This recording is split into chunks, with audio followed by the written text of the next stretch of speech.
Awesome. Hi, everyone. Welcome to our first edition of Leadership Lessons Q&A event series. My name is Alex, not OfferZen Events, as I'm titled, and I'm the Growth Marketing Manager at OfferZen. Before we dive into the event, we have some rules of engagement. If you have any questions, please drop them in the questions tab on the right-hand side. We'll cover them at the end of the session. The session is being recorded. You'll get the replay link post-event if you missed out on any nuggets of information. The chat tab is also open, so use it to say hi, share your thoughts, drop comments or banter, and really just connect with others. Maybe just to give a few moments for others to join, maybe just drop in the chat, say hi, maybe share where you're joining from.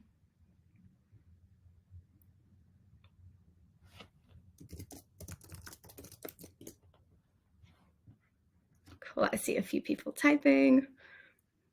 There we go. It's good to see it's working. That's just a test to see that our tool is running smoothly. Welcome again to everyone that has just joined. I'm Alex, and I'll be hosting today's Q&A session. Just a few words about OfferZen. OfferZen is a developer talent marketplace that was founded in Cape Town, South Africa in 2016. With OfferZen, companies don't just hire, they hire smarter. Choose to connect with top developers directly through our curated marketplace, or go premium with OfferZen Embedded, where a dedicated talent partner joins your team to handle all the heavy lifting for you. If you are interested, please just select from this poll that should be live on your screen now. Give that a second. Awesome. We'll be hosting a series of these types of events over the next few months, featuring tech leaders from top companies, both local and international. We'll be diving into real challenges, career-defining moments, and leadership lessons that have really shaped these leaders' careers. That being said, today we're joined by James Samuel, Software Engineering Manager at Reddit. Let's bring him on stage. Give him a few seconds to come on.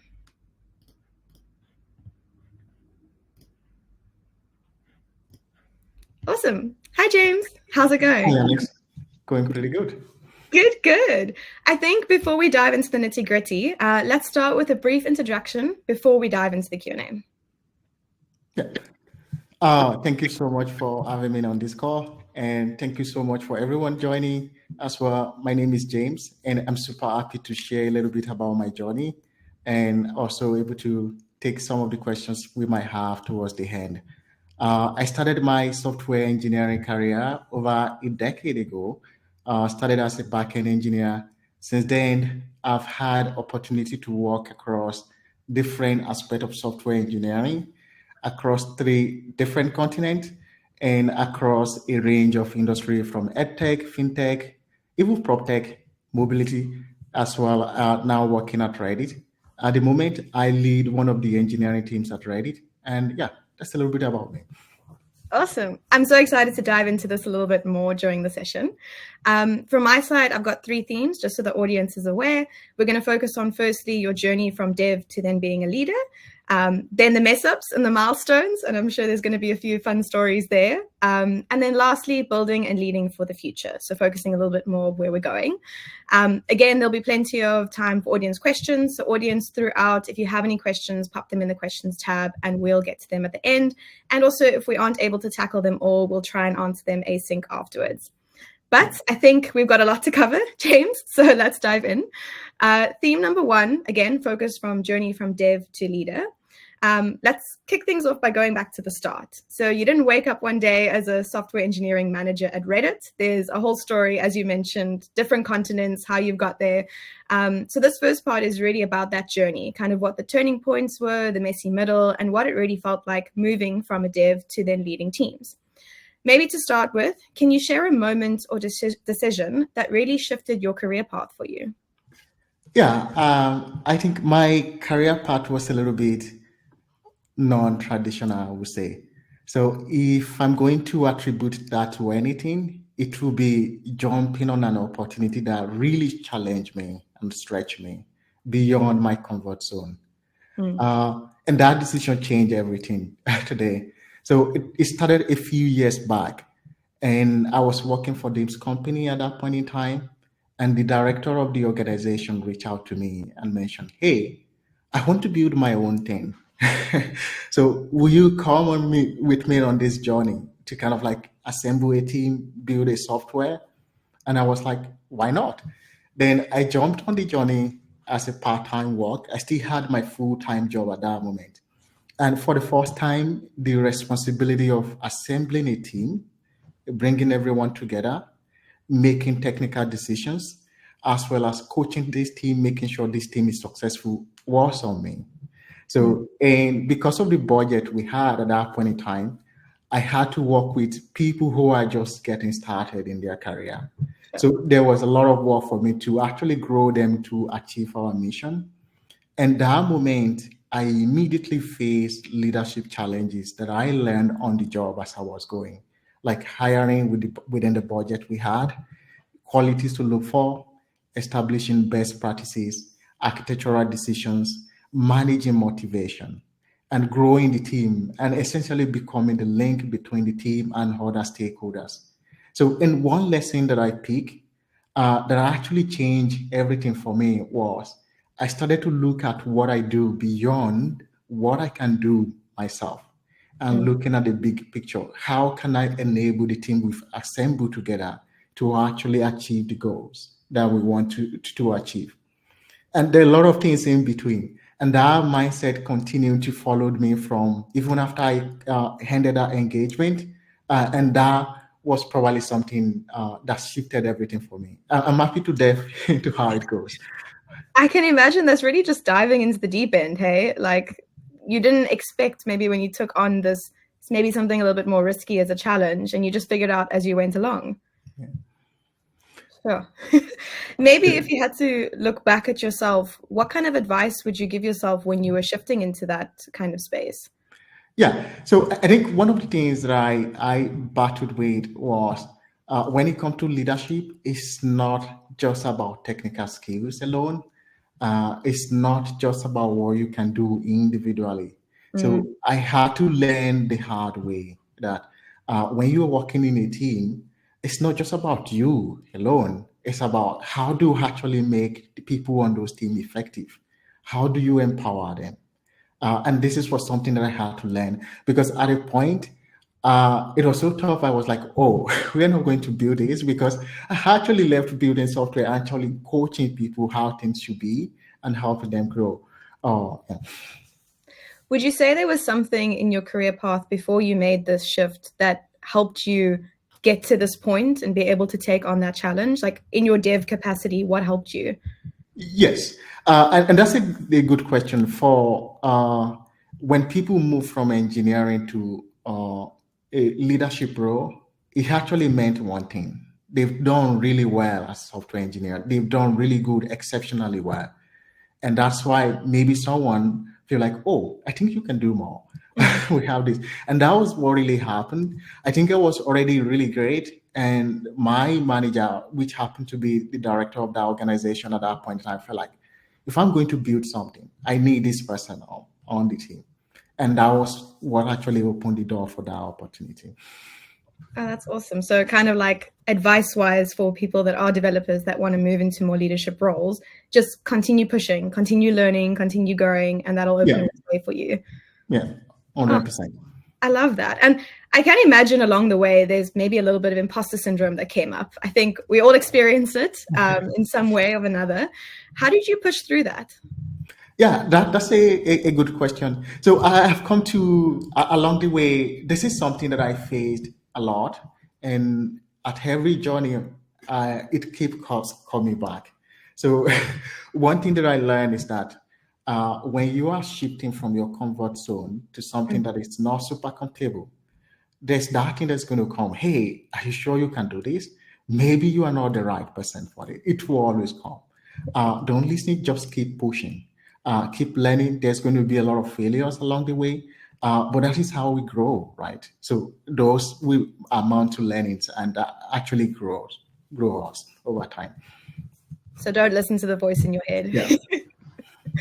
Oh, I love that. And maybe, as you were navigating this time, I can imagine you maybe had to rely on your community a little bit to help you move through and deal with these challenges that you had experienced for the first time. Yeah. Was there any advice that really stuck with you when you stepped into this role that you got from maybe a colleague, a peer, someone in the community?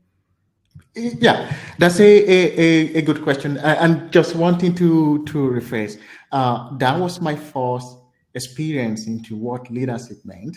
Yeah. So over the years, I reinvented myself, grew a lot more, because leadership is more or less like a journey. You start from a junior level and start from experience, from year in year out, you learn a little bit of stuff. So, and over the years, I've relied a lot on communities, books, as well, kind of like just learning how to navigate certain situations and issues. Mm. And those have been pretty helpful. And mentors have also been really, really helpful on my journey. So if anyone is considering kind of like making the leap from engineer, software engineer, to maybe technical lead or engineering manager, make sure you have some mentors, people you can talk to, understand what their journey is, what are the mistakes they made, and what are the learnings along the way. And those have been pretty useful. I joined a couple of developers communities, and I also joined technical leadership group just to understand how do you approach certain things, how do you deal with the people part of software, what are the processes and all that. And those were really, really useful for me. I love that. Community is so important. Yeah. Maybe a question on the mentorship side. How do you have any advice for people wanting to find mentors? Like, how would you go about that? Any tips? Yeah, good question. Usually, what really works for me is to look at people who are already in the level that I aspire to be. And sometimes I use LinkedIn to look out, hey, and then I reach out to them. I'm trying to grow in this area, and I think you could be a great mentor. If you could just have a conversation with me, how I have some questions and all that. And I've really found great mentors through that. Uh, Nowadays, there are a lot of platforms where people can actually look for mentors based on the area they are working in. But that's one way to go about it as well. And if you happen to be in a community of engineers, leaders as well, if you maybe there's specifically that their conversation, their journey, their path resonate a lot with you, you can also reach out. From my experience, most people are actually eager and willing to kind of like share their journey with you and just grow people. Oh, that's awesome. And maybe before we move on to the next theme, is there anything else you want to highlight in your journey, particularly from dev to a leader, that maybe you haven't mentioned already? Yeah. So one thing that I that I found from my journey to leader is this is a saying that what really got you here would get you there. So, like I mentioned, that was my first leadership experience. Then I moved from my home country to Germany, and I started from the beginning again, and then also moved to a leadership role as well. And one thing that is super useful is the mindset of looking at the big picture that I want to highlight. So when I joined this team and I was working as a backend engineer, but I continued to look at how can I make the team successful? Not just me, not just the assigned task. Like, how do we get to where we want to go? And I was doing this without the official title as well. And at a point, I wanted a change in job, and I was interviewing with this company for a senior software engineering role. And then the hiring manager reached out to me, like, your experience, what you are describing, seems like what a technical lead would do, a lead role. Oh, wow. And it was like, okay, I'm also hiring for a technical lead role for this team. Would you like to be interviewed for a technical lead role? And I said, yes, why not?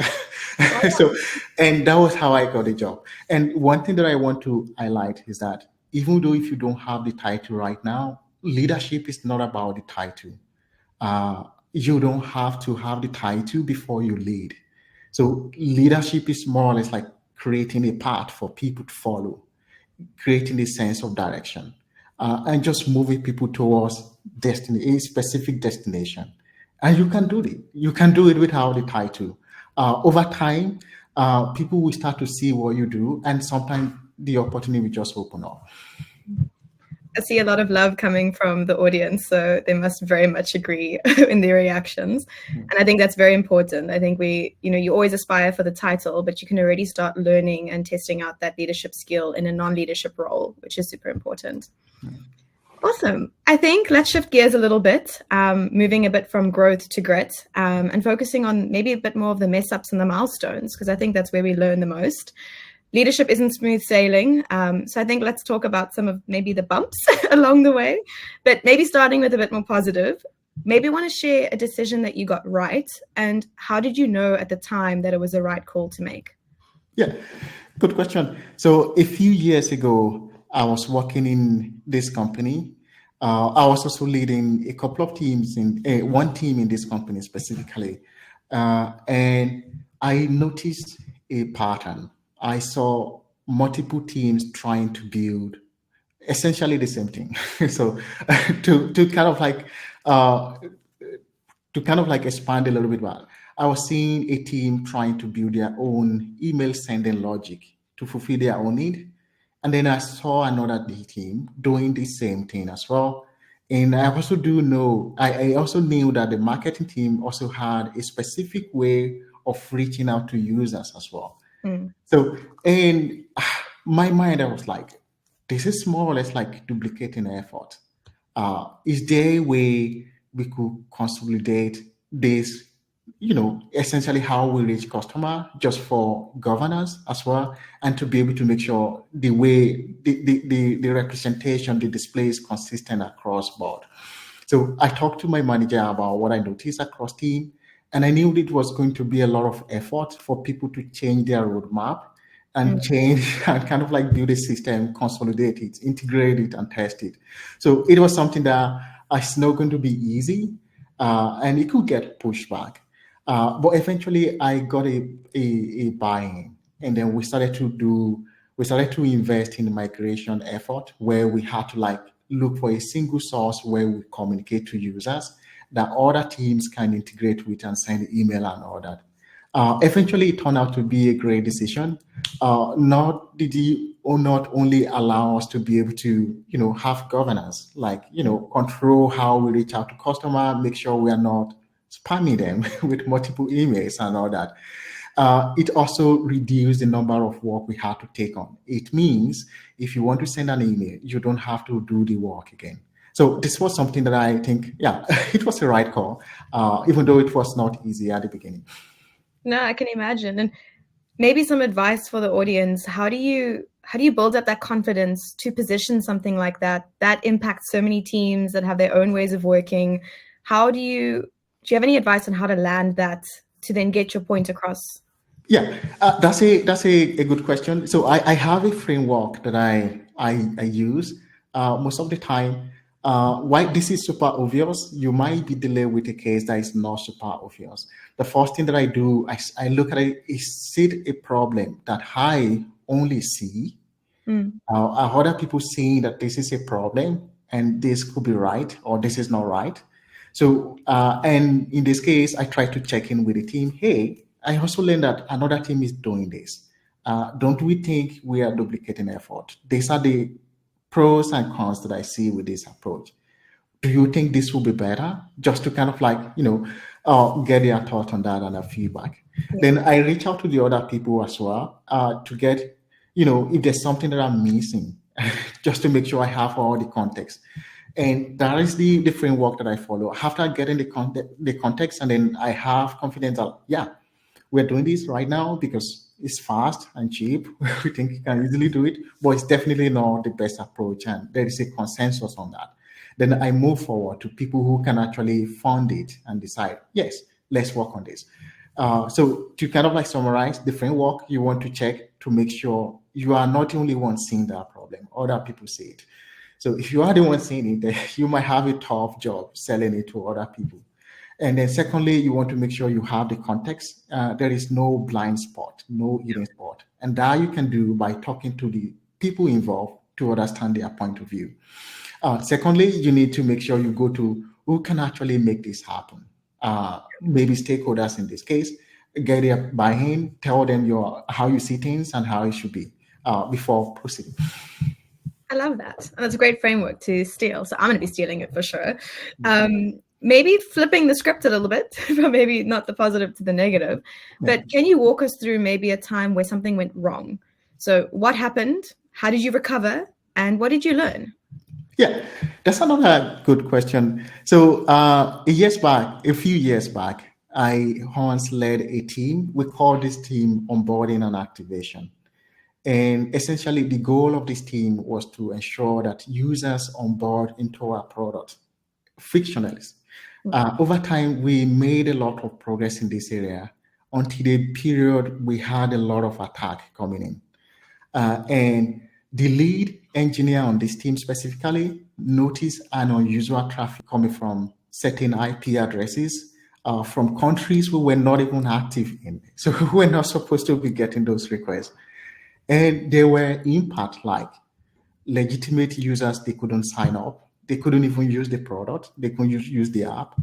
And at the same time, the bill were going up because we were getting more traffic. So essentially, we are paying for illegitimate traffic. Okay. So when I became aware of this attack, so we started to work actively to prevent, to stop that. Then we found that our onboarding flow was missing a critical step, which is to rate limit. If you're getting a lot of requests that is unusual, we should block that. But that was not being done, and it was an oversight from our side. So what I planned with the lead on this team, and then we tried to remediate it. And the first mistake that I made here was to try to kind of like cover it up, not let people know that this is what is happening. So I thought we could easily fix it, and then we move on with our lives as if nothing happened. So what I didn't do was to communicate with key stakeholder about the problem, the action plan we have, and what we are doing. Eventually, the attack intensified, and we couldn't stop it quickly. And the key stakeholder got to know about it in a hard way and the impact. So one key lesson that I learned from that is when there is a problem, no matter how terrible it is, you have to be transparent about that. Let people know, hey, we have a challenge, map out people who need to know. And this is the problem we are dealing with. This is the impact, and this is what we're going to do next. And make sure there is a clear plan of communication where people know what is happening and not. So doing that, it will have been a lot more easier to manage. Like I say, oh, there's an issue, let's quickly fix it and forget about it. And I think that was one of the mistakes that I made and some lessons learned along the way. No, but I mean, I'm so glad that you learned from it. And transparency, I think, it's hard because we don't want to admit to our mistakes, but it's so important to get right. Yeah. Cool. Maybe then moving on, focusing on the hardships and kind of the mistakes element. What was something you learned the hard way, particularly as a leader? Yeah. So I think one thing that if I look back, one of the things that I learned the hard way is that strive for progress, not perfection. So, and yeah, this is one of the things that is super important to me. So oftentimes we try to make things super perfect, right? So actually what really matters is to make incremental progress.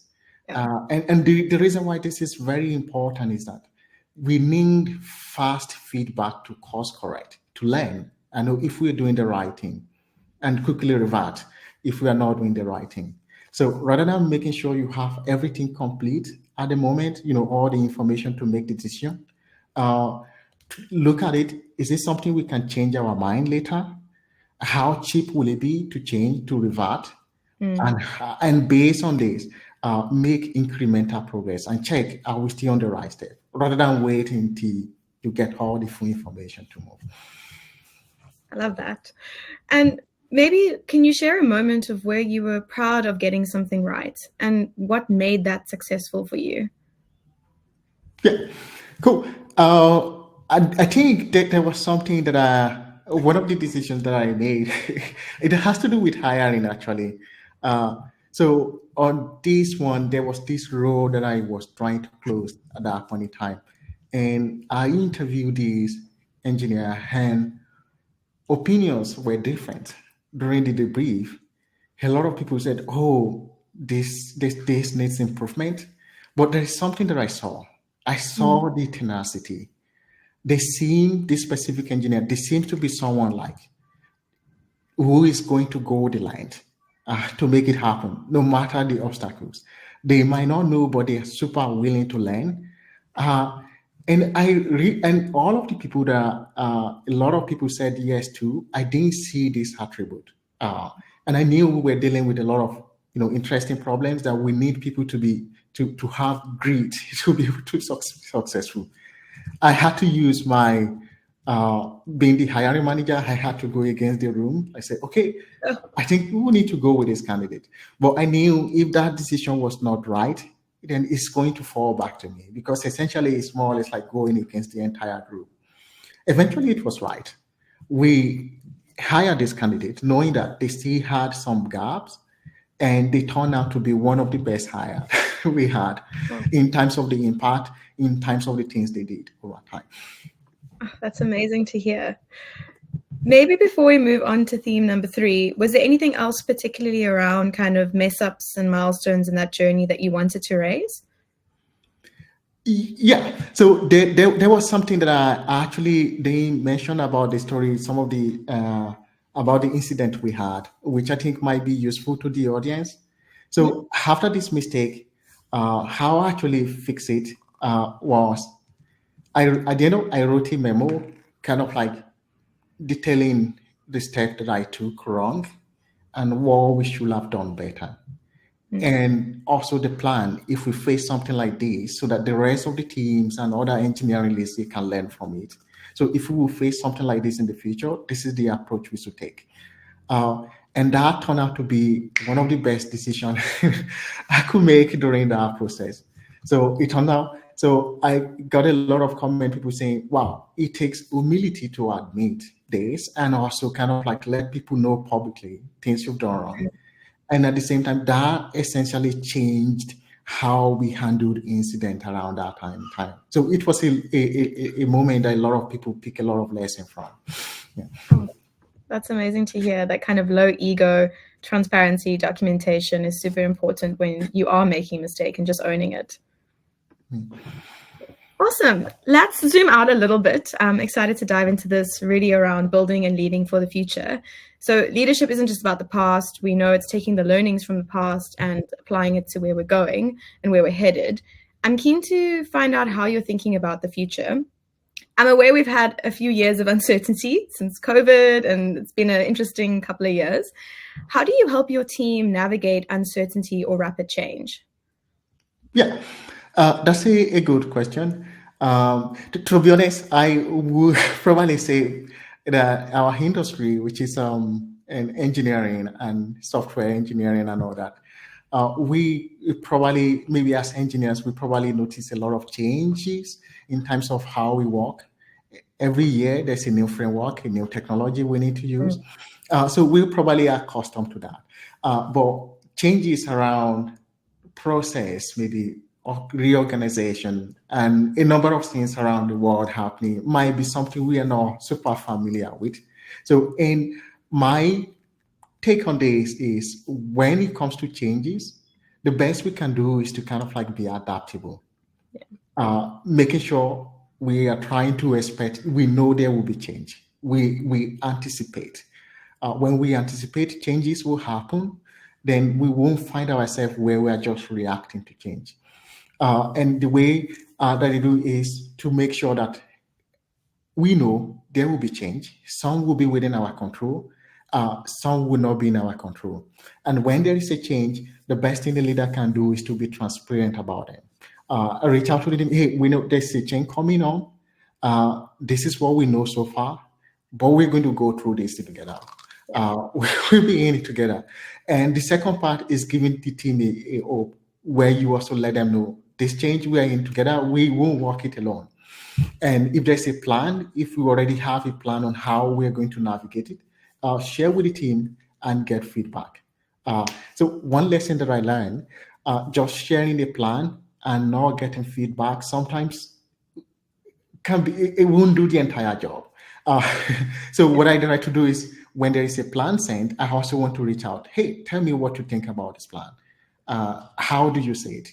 Get some feedback. And sometime in the past, I've seen really, really great feedback in terms of how I can rework the plan, how I can accommodate other things to make it look like it's something that we own collectively. Ah, that's very awesome. And I think there's some tips in there that people can use in their day to day. Maybe looking to your leadership North Star, do you have one? And maybe what is one principle that always guides the decisions that you make? Yeah, that would be servitude. I believe leadership is about serving others, honestly, and making others successful, essentially. So, and one thing is, in fact, the word lead comes from, the word leadership comes from lead. And maybe there were research done that lead, that word started as far back as year 900. So, and it meant to create a path, to kind of like create a path for people to follow. And that is what I think the best part of leadership, and the principle that I hold myself to is to make sure that I'm there to serve others and making others successful. So if one is a leader in any organization, you are there to make your team successful, your customers successful, your organization successful as well. So anything you have to do to make all of these people successful, that is your main job, your primary job.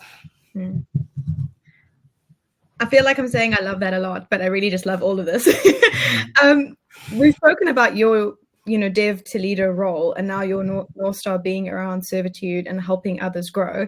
How do you create those kind of spaces for your team to come along the journey with you, but also kind of step into more leadership roles from a non-leadership title? Yeah. Just to make sure I understand it correctly, how do I help my team to, come along with me on the journey? Yeah. Especially if they don't have the title. Yeah. Okay.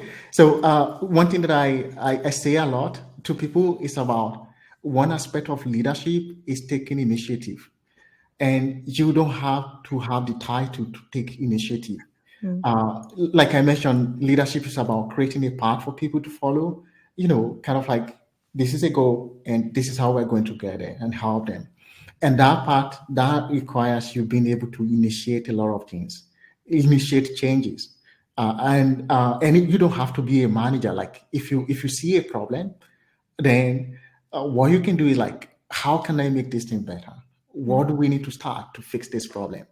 And one thing that I tell my team a lot is when you see a problem, don't say, it is not my job, as long as it's going to make every one of us better.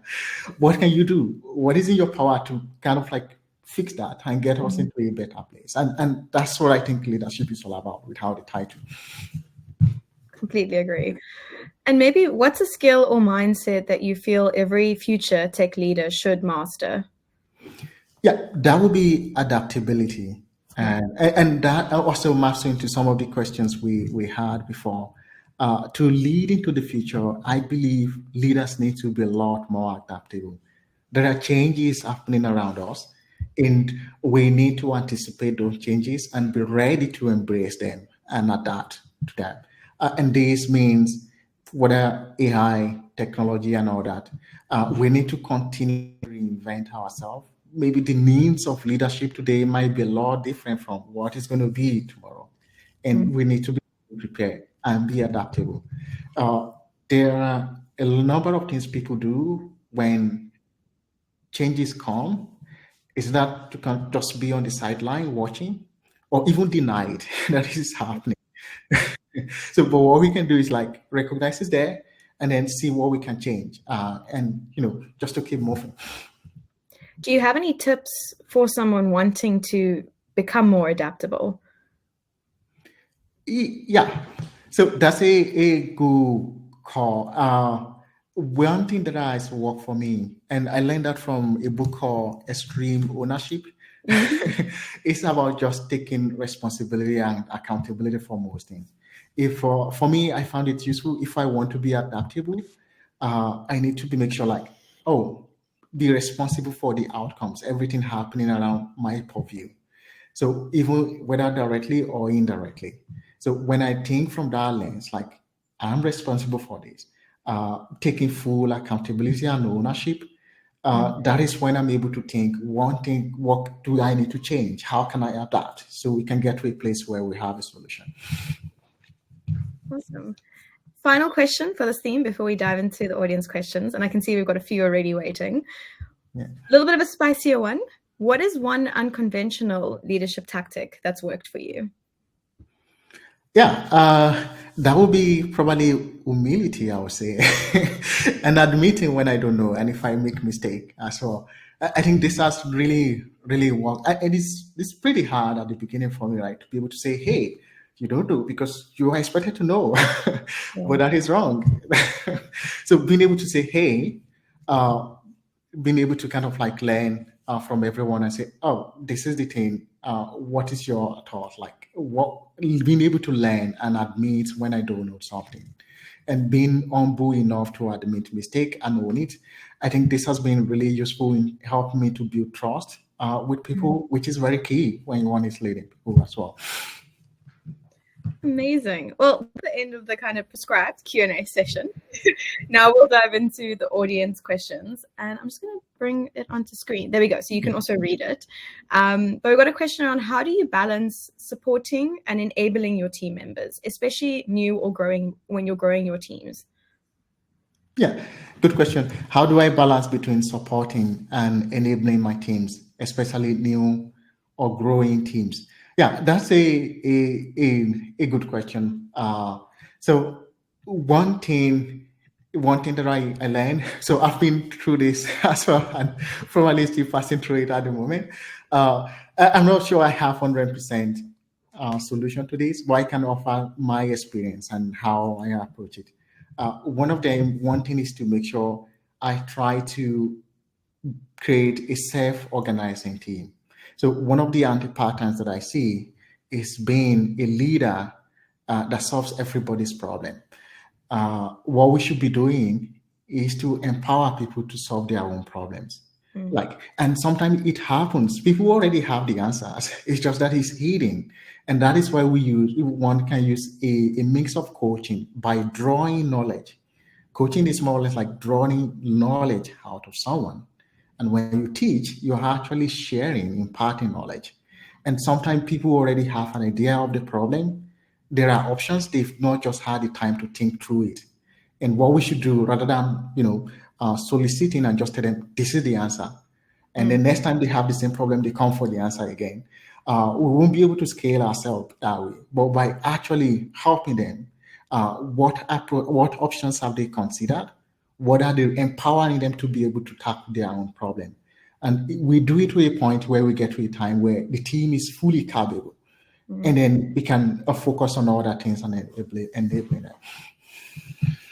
Awesome. We're getting a lot of thumbs up, so I think that answered the question. Okay, let's dive into the next one from John. Do you believe that there is a specific leadership trait or mindset that is far more relevant and necessary to the software engineering profession as opposed to other professions?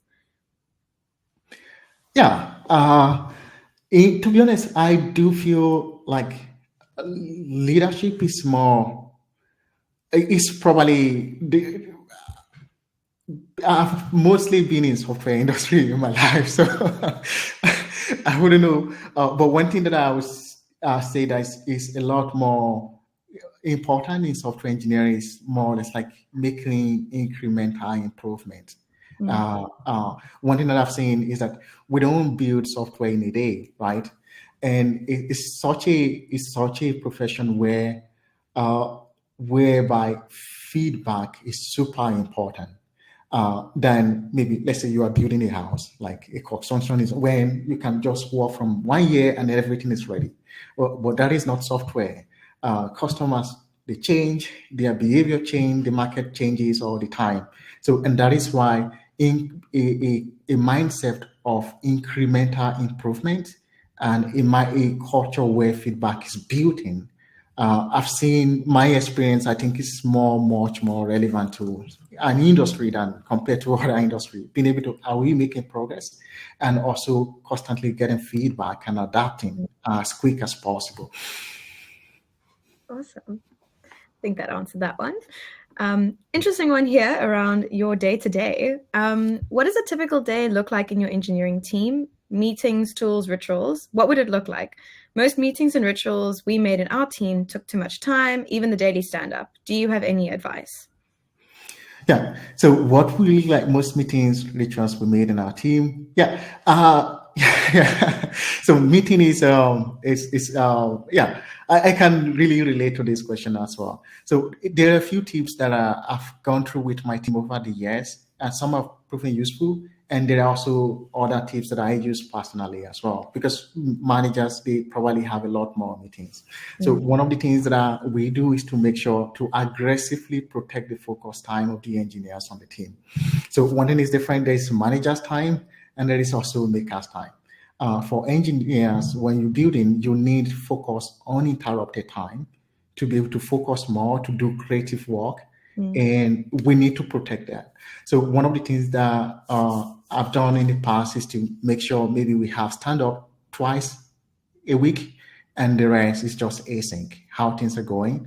And also coaching people that when you are working in a team, it's not just about getting your work done. You also want to let people know how you are progressing. You are together as a team. Even just telling people, hey, this is done, and this is where I am, can also motivate someone to make progress on their own task. Everybody needs to have a full picture of where things are, and we don't need to wait till we're in daily to get that. You can already let people know, oh, I'm blocked, I need help here. And if that becomes a culture, you get to a point where daily might not even be that necessary, like that. And that protects the team's time. Then we also, in the past, I've also seen establishing no meeting days. Like maybe you have specific days in the week that there will be no meeting, no team meeting, nothing, just for engineers focusing on building rather than having physical meeting. And personally, what I do is to actually, because managers definitely have more meetings, is to structure my day. So some specific days where I have meetings and some specific day where I don't have meetings to have some focus time. And so also kind of like group meetings into similar block of time, not just disjointed. This helps me to manage my energy. And yeah. Awesome. I think there's a lot of tips within there that I'm going to steal, but I think the audience will also try and use. From Henny, how do you keep your technical skills and experience current? But also on the flip side, how do you keep your team driven and motivated, all without dropping the ball? Yeah. It seems like there are two questions: how I keep my technical skills and experience current, and how I keep my team driven. So I'll start with the first one, which is how I keep my technical skills and my experience current.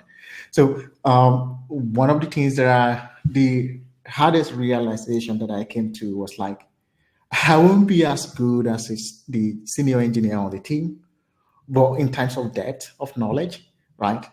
But I still know what is happening across with probably what Android, iOS, backend, or web.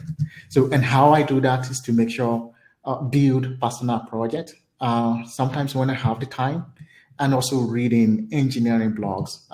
There are most major tech companies have their own engineering blogs, and sometimes I see a lot of interesting problems they are solving that I'm also dealing with. So all of this keeps me up to date and also remaining technical. Once in a while, I also kind of like just do code review or just look into code, read a lot of design doc to know how things are moving. And this has helped me to stay a lot more technical. In terms of depth, probably not as the most senior engineer in terms of the depth, but still a lot more technical. And then the second question, how I keep my team motivated. So I feel like motivation is not something that is static. So sometimes it's high today, and after a while it drops down. So one thing is to being able to understand, notice when there is a lack of motivation. What are the signals that you're seeing? Like, oh, this team is not motivated, and what might be the root cause. So in my experience, I've seen a number of things responsible for that. Sometimes it could just be the project they are working on. Yeah. Maybe they are not interested in that. And sometimes it could just be something in their own personal life. And sometimes it could be just be there is no direction. And sometimes maybe they are just hired into the wrong role. They are not interested. So being able to understand what is causing lack of motivation helps to be able to figure it out.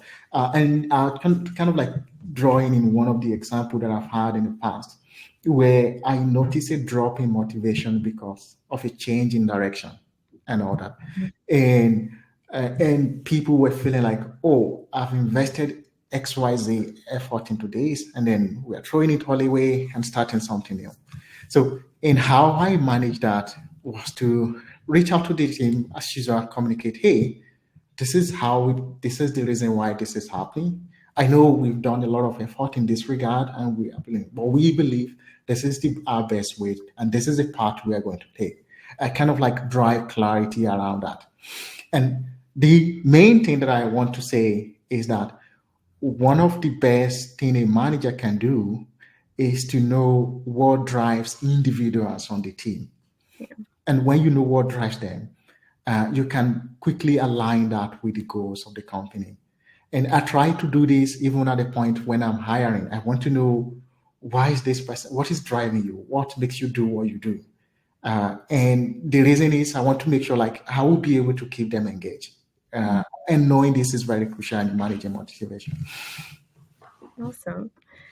I think we'll do a final audience question before we dive into our quick rapid fire, and then we'll wrap up. This is an interesting one, I think, focused on the dev side. When you don't have a title, people tend to not listen to you. I often attempt to take the lead on certain processes, but find lack of interest in some team members. Do you have any advice to get the less enthusiastic team members to participate in your initiatives or respect your ideas? Yeah, good question. So when we don't have a title, people tend. So first, one thing that I notice is if you are driving something that is a pain point to people, and it's not a problem that you only see, that people have, there is a chance that you are going to get a lot of people involved that will be interested. They might not put in the work, but they will align with you like, yeah, if we solve this, it's going to make our lives better. So one thing, my advice would be, when you notice a problem, try to understand the impact of that problem. Is it a problem that you are seeing?